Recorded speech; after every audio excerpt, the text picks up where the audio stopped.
The red dust rose beneath Mary's calloused feet as she walked through the dry terrain of Oakhaven.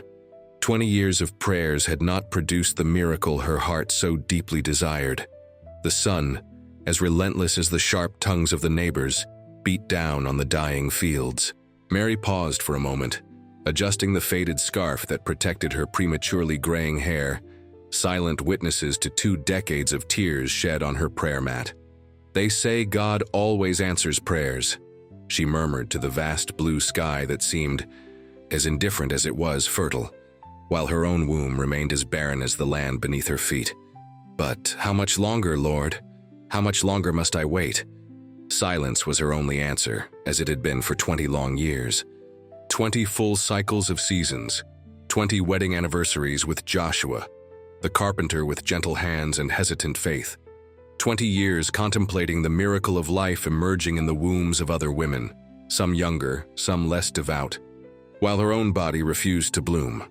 The small village of Oakhaven, nestled between parched hills and heat-distorted horizons, was a mosaic of mud and stone huts, where life unfolded at the same pace for generations. Everyone knew the story of Mary, the woman of unwavering faith who, despite the trial of infertility, continued to believe in miracles. Some admired her perseverance. Others, however, whispered that her empty womb was divine punishment for some hidden sin. In the simple hut Mary shared with Joshua, a small altar occupied the brightest corner. On it, an oil lamp always lit symbolized her persistent faith. At the dawn of each day, before the roosters even announced the morning, Mary would kneel there, her knees marked by time and devotion. "Bless this womb, Lord," she would plead, with the same intensity as on the first day. "Grant me the grace to hold a child, to feel a life growing within me, to pass on our teachings to the next generation." That morning, however, something broke the routine. The sky, normally an implacable blue, showed dark clouds on the horizon.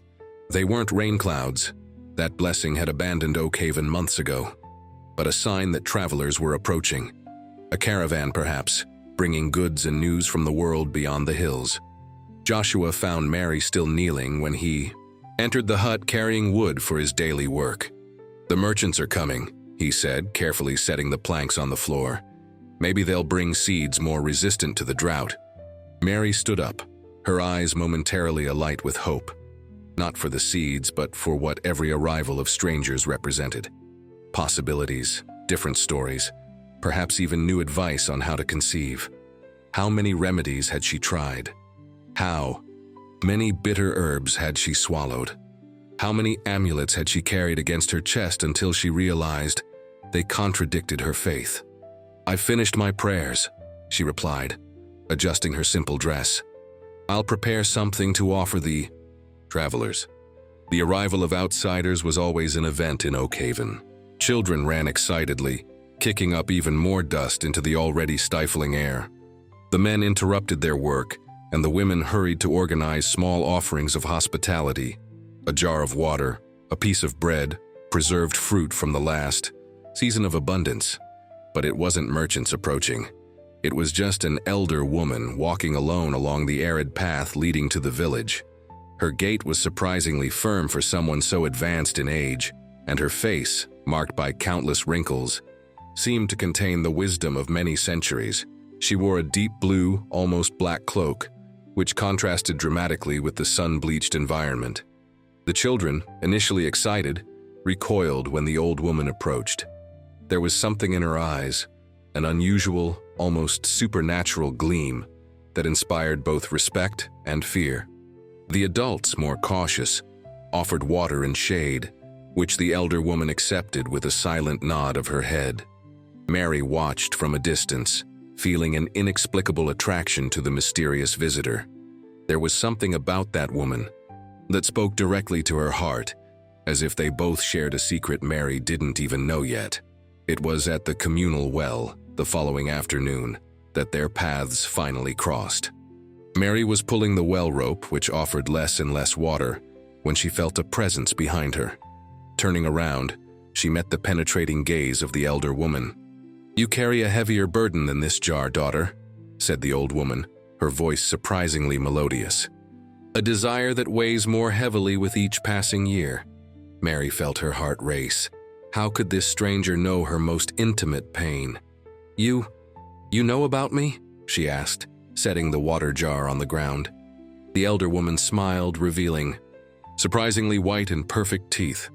"I know about many things, daughter. I know about the drought in this land and the drought in your womb. I know about your prayers at dawn and your tears at dusk." Mary felt her eyes well up. There was something deeply comforting in being truly seen, in having her pain acknowledged without judgment. Then, "You know that God seems deaf to my pleas," Mary said, the words escaping before she could contain them. The elder woman stepped forward, placing a wrinkled but strong hand on Mary's belly. The touch was warm, almost burning, but somehow comforting. "Your womb will bear fruit," said the elder woman, her eyes fixed on Mary's, "but not in the way you imagine." The world seemed to fall silent around them. The noise of children playing, women talking, men working, everything disappeared. Only the voice of the elder woman remained, resonating not just in her ears, but in Mary's very heart. "What does that mean?" Mary whispered, her voice almost inaudible. The elder woman just smiled again, withdrew her hand and walked away, leaving Mary alone with the enigma of her words and the lingering warmth where her fingers had touched. That night, Mary couldn't sleep. The elder woman's words echoed in her mind like a repetitive chant. "Your womb will bear fruit, but not in the way you imagine." Was it a promise, or just another burden of hope to carry? And where was the elder woman now? She had disappeared as mysteriously as she had arrived, without saying goodbye to anyone in the village. The days that followed brought increasingly worrying news. The merchant caravan finally arrived, but instead of goods and food, it brought alarming reports. The drought punishing Oakhaven was just a small sample of the devastation spreading throughout the entire region. Entire villages had been abandoned, herds were dying of starvation, and large water reservoirs were turning into muddy puddles. Fear began to replace hope in the hearts of Oakhaven's inhabitants. Discussions in the Council of Elders now focused not on matters of justice or traditions, but on basic survival. How long would the water in the communal well last? Should they ration it even more severely? Should they consider abandoning the village and seeking more generous lands? Amidst this climate of apprehension, Mary's dream of a child seemed almost frivolous. What future could she offer a child in such a ravaged land? Yet, her desire did not diminish. On the contrary, it intensified with each devastating piece of news. It was as if her heart insisted that, especially in times of desolation, new life represented the most powerful of hopes. It was during a night vigil in the small village temple that Mary had the vision. Exhausted from so much praying, in the flickering light of almost consumed candles, she fell asleep leaning against a stone column. In her dream, she saw a lush garden blooming in the middle of the desert. Flowers of vibrant colors, trees laden with fruit, aromatic herbs swaying in the gentle breeze. And in the center of this paradise, a well unlike any she had ever seen, from which not just water, but something that looked like liquid light gushed forth. Mary woke up startled, her heart pounding intensely. The candles had gone out, and the temple was immersed in darkness, except for a single moonbeam that entered through a small opening in the ceiling and illuminated precisely the spot where she had fallen asleep. "A sign," she murmured to herself. "It has to be a sign." At dawn, still agitated by the vision, Mary went to the Council of Elders. They were gathered under the rare shade of an old olive tree, discussing, as they had in recent days, survival strategies. "I need to speak," Mary announced, interrupting the discussion. The elders looked at her with surprise. Mary was respected in the community for her devotion, but she rarely participated in public assemblies. "I know where we can find water," she said with a conviction that surprised even herself. A murmur went through the small group. Some laughed, softly. Others exchanged worried glances. "Mary," said the oldest of the counselors gently, "we know of your faith and admire your hope, but finding water is not a matter of revelations or dreams. Our ancestors dug wells based on knowledge of the land, not on night visions." "I am not asking you to believe in my vision," Mary replied firmly. "I am asking for permission to dig where the dream showed me. If I am wrong, I will only lose my time and energy. If I am right, all of Oakhaven will benefit." The elders debated briefly among themselves. Mary's proposal seemed harmless, and, in the desperate times they faced, any possibility, however remote, deserved consideration. "Very well," the council finally conceded. "You have our permission, but remember, we are in a time of extreme drought. We cannot waste communal resources on this endeavor."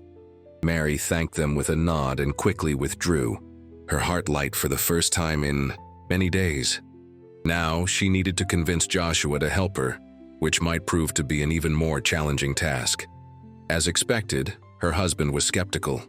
"Mary, my love," he said with the patience of someone who knew his wife's dreams and disappointments.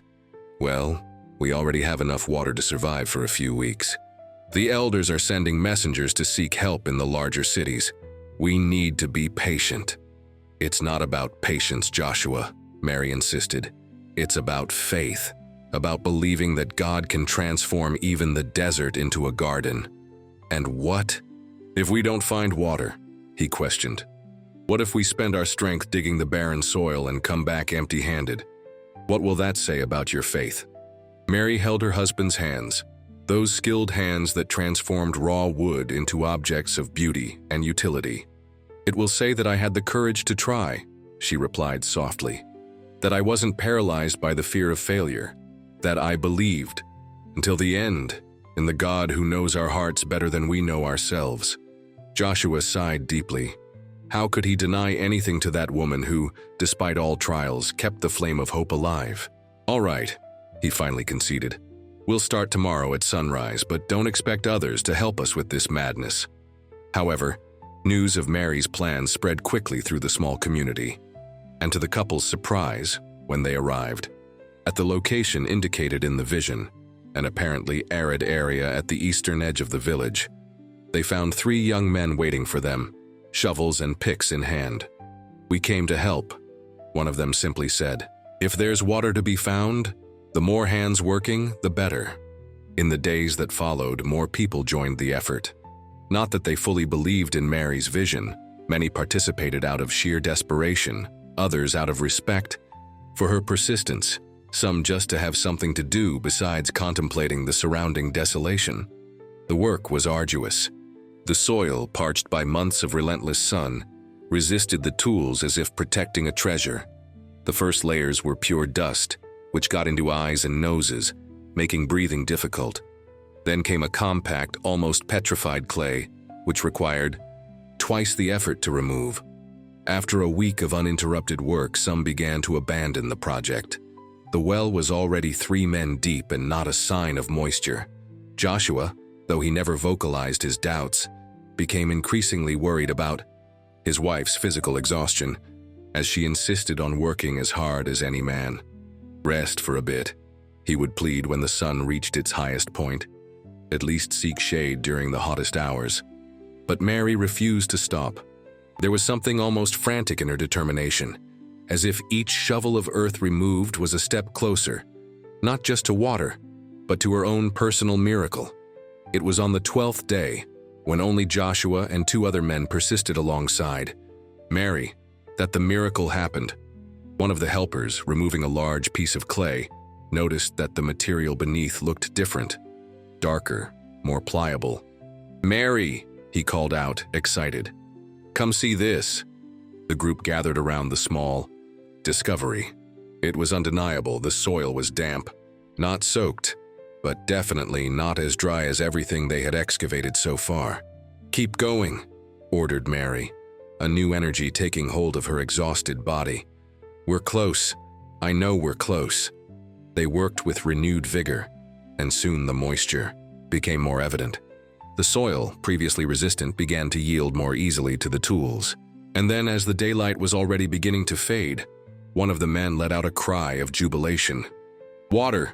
We found water!" It was just a small trickle initially, no thicker than a finger, timidly spouting from a crack in the rock. But it was water. Crystal clear, fresh, miraculous water in the very heart of the drought. The news spread like wildfire through dry straw. Within minutes, the entire village was around the well, watching in wonder the small stream that gradually grew stronger. Children jumped with excitement. Women wept openly. Men hugged each other, momentarily forgetting daily disputes and rivalries. Mary stood at the edge of the well, her face illuminated not just by the setting sun, but by an inner light that no one could ignore. There was no pride in her expression, only deep gratitude, a serene confirmation that her faith had not been in vain.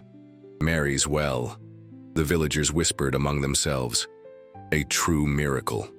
In the following weeks, the small stream became a constant source, providing enough water for all the village's basic needs. Even more impressively, the water seemed to possess special qualities. It was sweeter than that of the old communal well, and those who drank it reported a feeling of invigoration that went beyond simple hydration.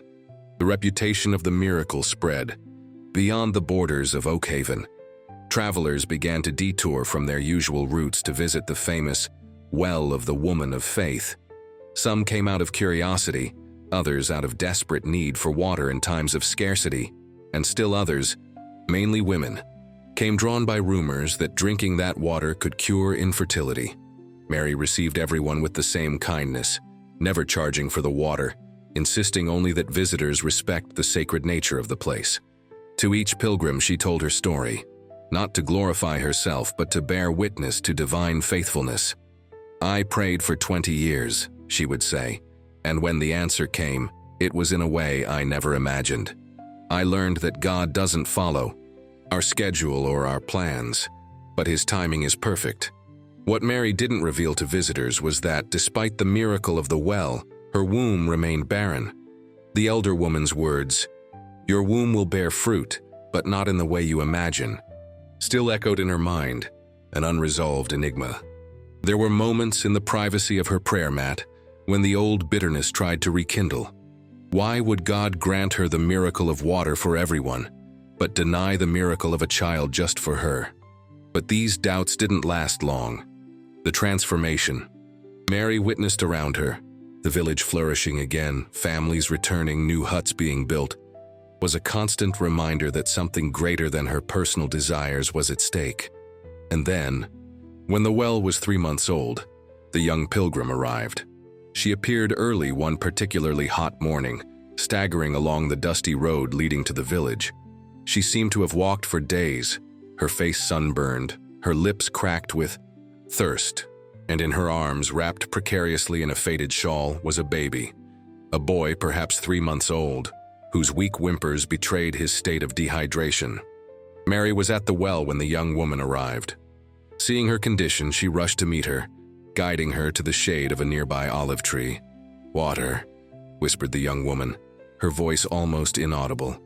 "For my son, please."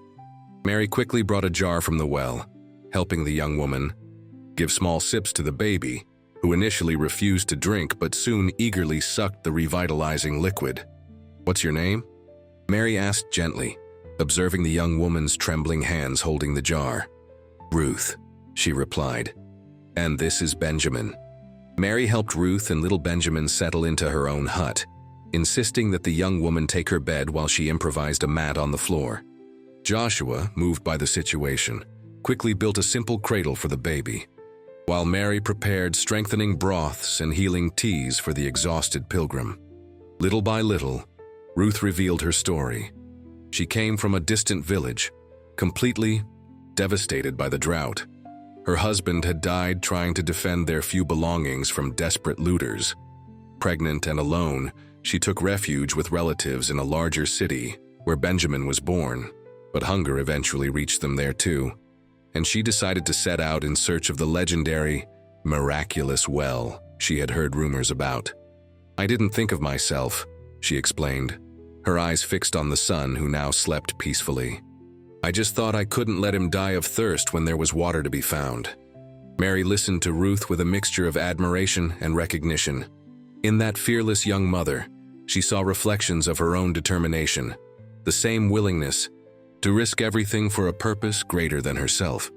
Days passed, and while Benjamin recovered quickly, it became clear that Ruth was not improving. The grueling journey through the desert, undertaken with minimal resources and maximum worry, had demanded more from her body than it could bear.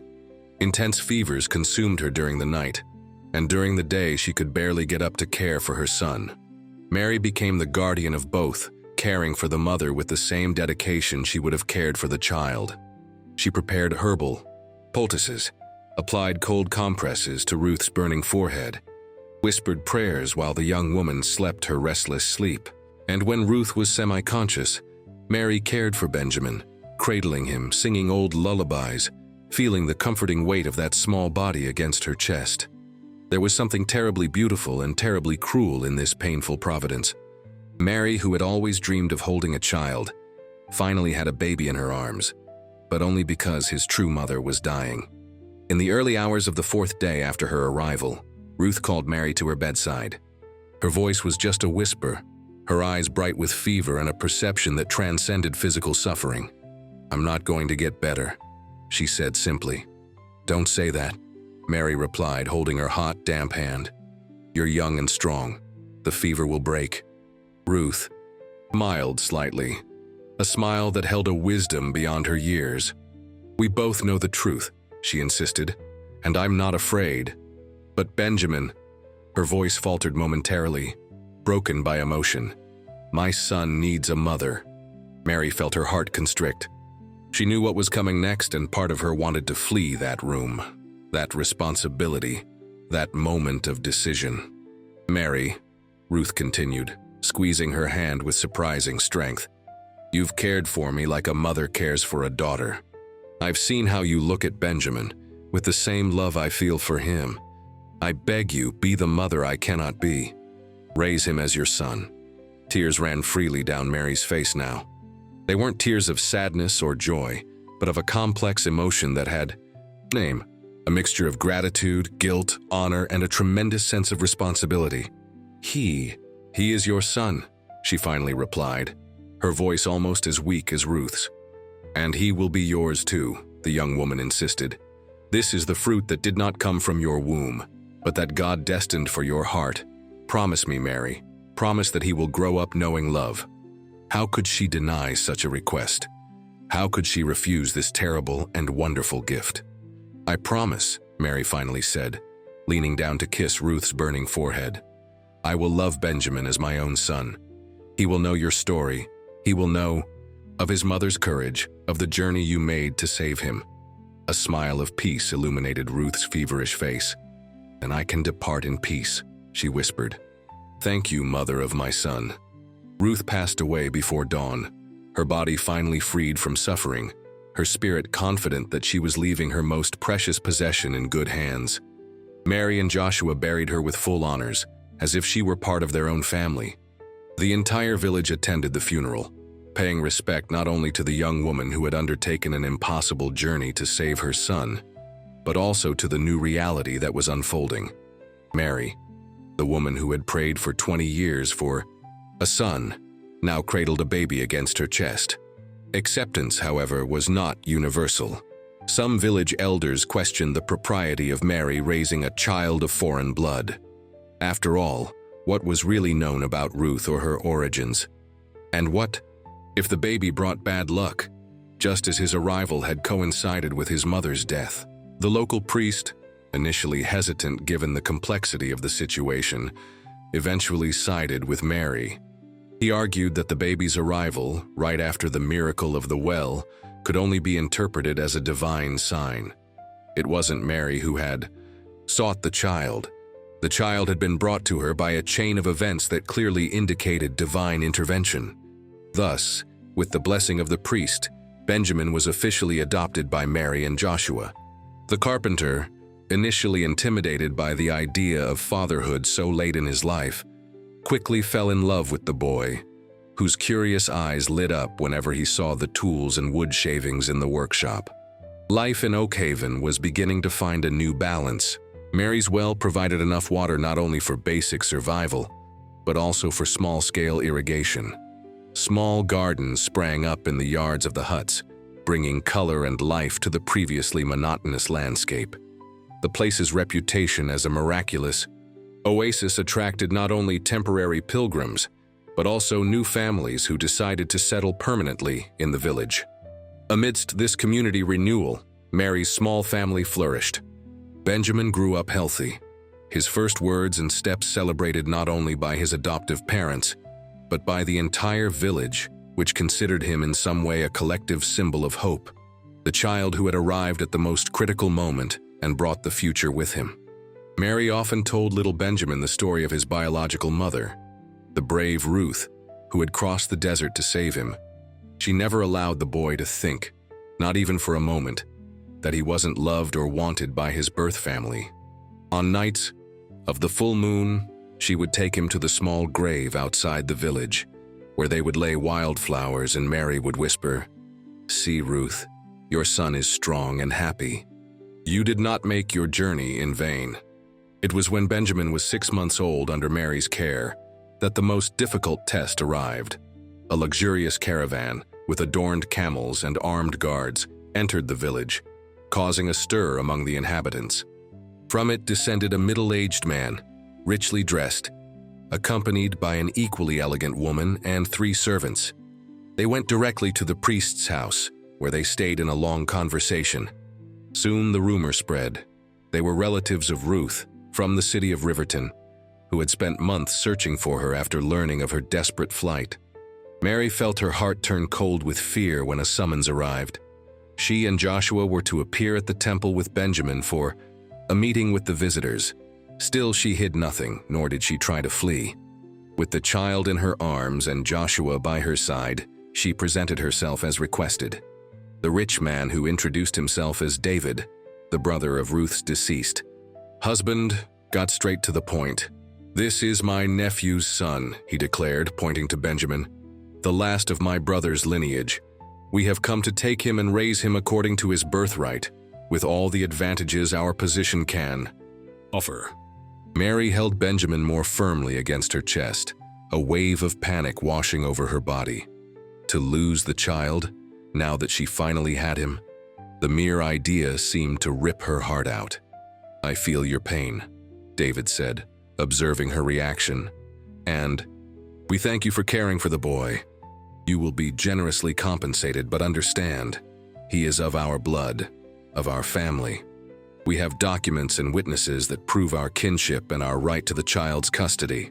The priest, visibly uncomfortable with the situation, gently explained to Mary, "They have traveled far, searching for Ruth in several villages affected by the drought. They truly are who they say they are, and by our laws and traditions, the boy belongs to his father's lineage." "And what about Ruth's wishes?" Mary questioned, finding her voice despite the fear. "She asked me, on her deathbed, to raise Benjamin as my son. I made a sacred oath, a promise made to a young woman delirious with fever," David's wife countered.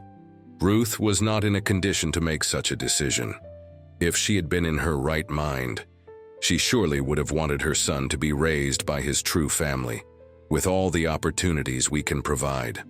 "I will take this case to the Council of Elders," the priest declared, realizing there was no simple solution. "Both parties have legitimate rights to consider. We will meet at sunset to deliberate on the boy's future."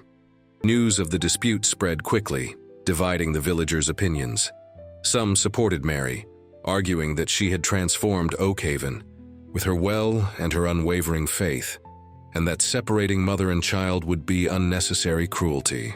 Others, however, defended the rights of the blood family, impressed by their wealth and position, convinced that Benjamin would have a better life in Riverton than in the small and still vulnerable Oakhaven. As the sun descended on the horizon, a crowd gathered in front of the temple. The Council of Elders, led by the priest, occupied places of honor under the old olive tree. Mary and Joshua sat on one side, Benjamin sleeping peacefully in his adoptive mother's arms. David and his wife occupied the opposite side, their fine clothes and glittering jewels contrasting dramatically with the simplicity of the villagers. The debate was long and heated. Both sides presented convincing arguments. The family from Riverton showed documents, brought witnesses who confirmed their relationship with Ruth and her deceased husband. offered details about the education and opportunities they would provide. Benjamin, Mary in turn had only her word, the testimony of her immense love for the boy, and the account of Ruth's final request. But there was also the undeniable fact that it was she who had cared for Ruth in her final moments, who had taken Benjamin in when he needed it most, who had fed him goat's milk because her own body could not, who had watched over his restless nights and celebrated his first smiles. When both sides had exhausted their arguments, the sky, previously clear, suddenly darkened. Heavy clouds formed with surprising speed, and a strong wind began to blow, swaying the few trees in the village. And then, to everyone's astonishment, the rain, the first in almost a year, began to fall. The villagers looked up at the sky, amazed, feeling the precious drops on their faces. Some began to dance in the rain. Children ran in circles, shouting with joy. It was a moment of spontaneous celebration, a sign that seemed to transcend the ongoing dispute. The priest, inspired by the occurrence which he could only interpret as divine, proposed a solution reminiscent of ancient stories of wisdom. "We will perform a test," he announced when the rain lessened to a gentle drizzle. "I will draw a circle on the ground. The child will be placed in the center. Mary will stand on one side, the family from Riverton on the other. They will call for Benjamin, and the one to whom the child walks will be considered his true mother." The proposal was accepted by both parties. A large circle was drawn on the ground, now moistened by the rain. This was the test of the circle. Joshua carefully placed the now-awake Benjamin in the exact center. Mary positioned herself a few feet away, as did David's wife on the opposite side. "Call for the child," instructed the priest. "Benjamin," Mary called softly, extending her arms to the baby who already recognized her name. "Come, to mommy." "Benjamin," David's wife also called, her voice less familiar to the boy but sweet and inviting. "Come, little one, come to your aunt." To everyone's surprise, Benjamin remained motionless in the center of the circle, looking alternately at the two women, apparently confused by the unusual situation and the expectant silence of the crowd. The stalemate persisted for long minutes. The boy eventually sat down on the damp ground, playing with the mud between his tiny fingers, but without making any movement toward either of the women. It was then that Mary did something completely unexpected. She walked, not towards Benjamin, but towards the family from Riverton. The crowd held its breath, imagining she had given up, that she was handing the child over to his relatives. But when Mary stopped before David and his wife, her face overflowed not with defeat, but with a serene determination.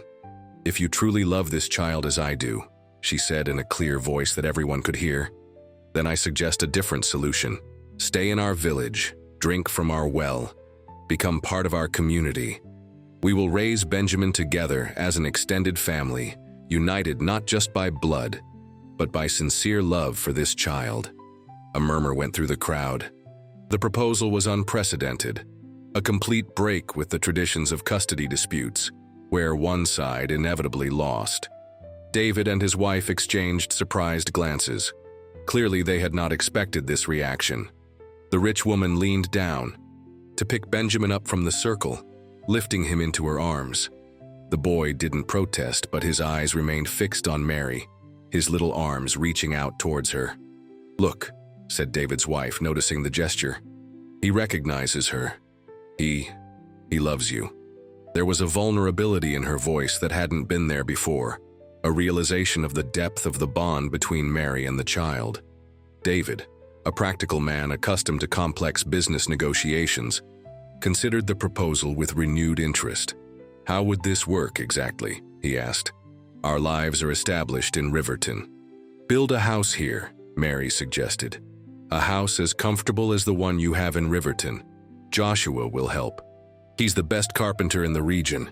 Benjamin can spend time with both families, learning as much from you as from us. He will have the best of both worlds, the security and opportunities your wealth provides, and the love and care we offer." The priest stepped forward, impressed by the practical wisdom of the proposal. "There is enough space in Oakhaven," he added. "And with Mary's well, the village is prospering again.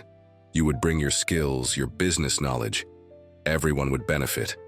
David turned to his wife, who was now cradling Benjamin with evident affection. Something had changed in the woman's expression, a softening, a recognition of something that transcended matters of ownership or right. "I never considered living in a small village," she said thoughtfully. "But this place, there's something special here, and the boy is clearly bonded to you." She looked at Mary with new respect. "Your proposal is generous, much more generous than we would have been in your place." At the end of that rainy night, a gift from the heavens after months of drought, an unprecedented agreement was reached. David and his wife would stay in Oakhaven for a month, hosted at the priest's house, to determine if they could adapt to village life. If they decided to stay, they would build their house near Mary and Joshua's hut, and together they would raise Benjamin as an extended family, unified by their love for the child. In the months that followed, Oakhaven's transformation accelerated. The family from Riverton, impressed by the serenity of rural life and deeply touched by Mary's wisdom and selflessness, decided to stay. David, using his business contacts, helped establish trade routes linking the village to larger cities. His wife, an educated woman, organized Oakhaven's first formal school, teaching children and adults interested in learning to read and write. Oakhaven's reputation as a place of miracles only grew. Mary's well never dried up, even in the worst. Droughts, pilgrims brought sick children to drink the water, and stories of healing spread. Some infertile women who drank the water and bathed in the well-conceived children, further fueling the legend. When Benjamin celebrated his first birthday, Mary organized an unprecedented celebration. The entire village participated, as did pilgrims and visitors from distant places who had heard stories of the miracle of the well and the wise woman of Oakhaven. It was a harvest festival, a celebration of gratitude, a celebration of the life that was flourishing in a place previously threatened by death. During the celebration, as Benjamin was passed from lap to lap, receiving blessings and small gifts from everyone present, Mary noticed a familiar figure watching from a distance. Her heart raced. It was she, the mysterious elder woman, with her dark blue cloak and her penetrating eyes that seemed to hold the wisdom of ages. Mary discreetly moved away from the party, walking towards the mysterious visitor. The elder woman smiled, that same serene smile that had left Mary so intrigued at their first encounter. "You've returned," Mary said simply as she approached. "Promises need to be kept," the elder woman replied. "And yours was kept beyond all expectations." Mary immediately recalled the enigmatic words from their first encounter. "Your womb will bear fruit, but not in the way you imagine." "You knew," Mary whispered, a sudden understanding illuminating her mind. "You knew about Benjamin, about the well, about all of this." The elder woman tilted her head slightly, neither confirming nor denying. "I knew your heart was ready for a miracle. The details, they are always surprising, even for those who glimpse beyond the veil of time." "Who are you, really?" Mary asked, the question she had held on to since their first meeting. The elder woman smiled again, her eyes shining with knowledge that transcended common understanding. "I am merely a messenger," she replied, "sent to test your faith, to see if your heart was truly prepared to receive the blessings meant for you." Mary felt a wave of emotion wash over her body. This woman, whoever she was, had been a divine instrument in her life, the catalyst that had transformed her existence in ways she never could have imagined. "You asked for a son," the elder woman continued, her melodious voice blending with the distant sounds of the celebration. "But God gave you much more. He gave you a family, a renewed community, and a legacy of faith that will persist long beyond your life." Silent tears ran down Mary's face as the depth of this truth struck her. She had desired a baby, but she had received a purpose.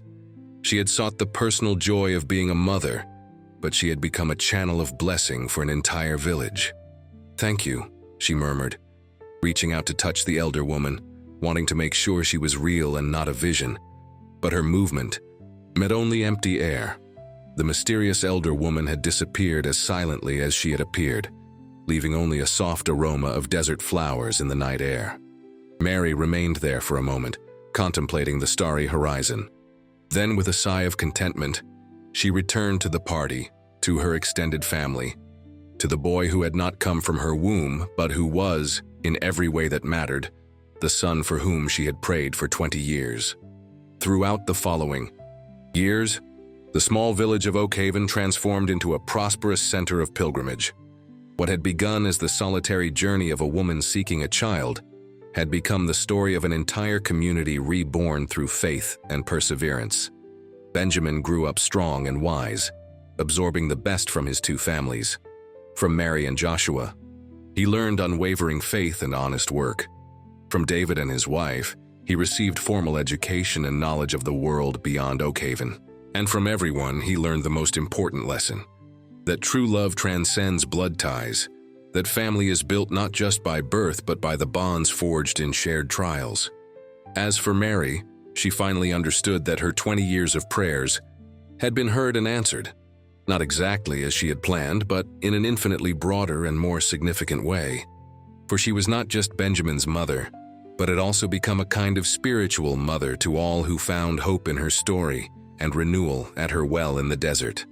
And when visitors asked the secret of her serenity, of her seemingly inexhaustible joy, Mary always replied with the same words: "I learned that God rarely answers our prayers exactly as we imagine.